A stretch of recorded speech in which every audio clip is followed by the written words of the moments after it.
Railway Koduru నియోజకవర్గం Janasena MLA అరవ శ్రీధర్ కు సంబంధించి తీవ్ర అభ్యంతరకర వీడియో వెలుగులోకి రావడం తీవ్ర కలకలం రేపింది. తనను ఎమ్మెల్యే శ్రీధర్ మానసికంగా శారీరకంగా తీవ్ర వేధింపులకు గురి చేస్తున్నాడని, అతడి నుండి తనకు న్యాయం కావాలంటూ ఓ మహిళా ఉద్యోగి సెల్ఫీ వీడియో విడుదల చేయడం విస్మయానికి గురి చేస్తోంది. అయితే శ్రీధర్ ఆమెతో చేసిన రొమాంటిక్ కాల్ కూడా ఆ వీడియోలో స్పష్టంగా కనిపిస్తోంది.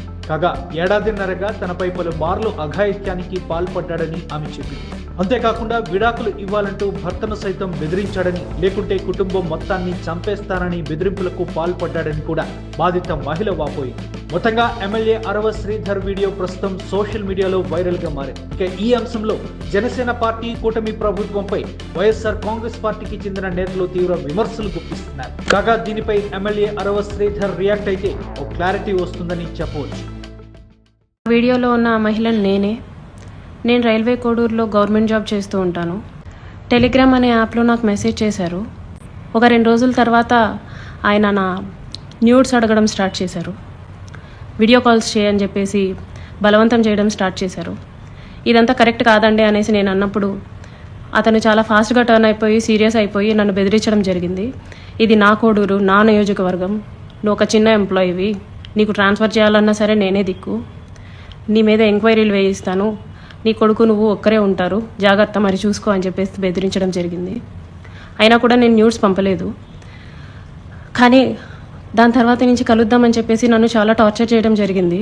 నా భర్తకి కాల్ చేసి నువ్వు ఆ పిల్లకి విడాకులు ఇవ్వాలి, విడాకులు ఖచ్చితంగా ఇవ్వాలి, లేకపోతే నిన్ను, నీ ఫ్యామిలీని, నీ కొడుకుని ఎవరిని వదలను, అందరినీ చంపేస్తాను అనేసి బెదిరించడం జరిగిందంట. మా ఆయన మా బాబుని తీసుకెళ్ళిపోయాడు. నేను ఒక్కదాన్ని ఉంటూ వచ్చాను. నాకు పేరెంట్స్ లేరు, అమ్మ నాన్న లేరు. ఇలా వీళ్ళందరూ దూరం అయిపోయి నా గురించి ఎవ్వరూ అడగడానికి కూడా లేరు అని ఆయనకి ఒక క్లారిటీ వచ్చిన తర్వాత ఈ 1.5 year నాతో ఉండి నన్ను ఇష్టం వచ్చినట్టు సెక్షువల్లీ వాడుకొని లిటరల్లీ నన్ను కొట్టి బలవంతంగా చాలా అంటే చాలాసార్లు చేసి January 7, 2026 ఒక 20 days ముందు నేను నిన్ను పెళ్లి చేసుకోను, నువ్వేం చేసుకుంటావో చేసుకో, నీ ఇష్టం వచ్చింది చేసుకో, నీ దిక్కున్న చోటు చెప్పుకో, నీ గురించి ఎవడొస్తాడో నేను చూస్తాను, నేను మాట్లాడతాను అనేసి నాకు చెప్పడం జరిగిందండి. ఈ 1.5 సంవత్సరం నేను నరకం చూశాను. అతని వల్ల చూడాల్సిన నరకం అంతా చూశాను. నాకు ఇప్పుడు న్యాయం కావాలని చెప్పేసి నేను కోరుకుంటున్నాను. దాని గురించి పోరాటం చేస్తున్నాను.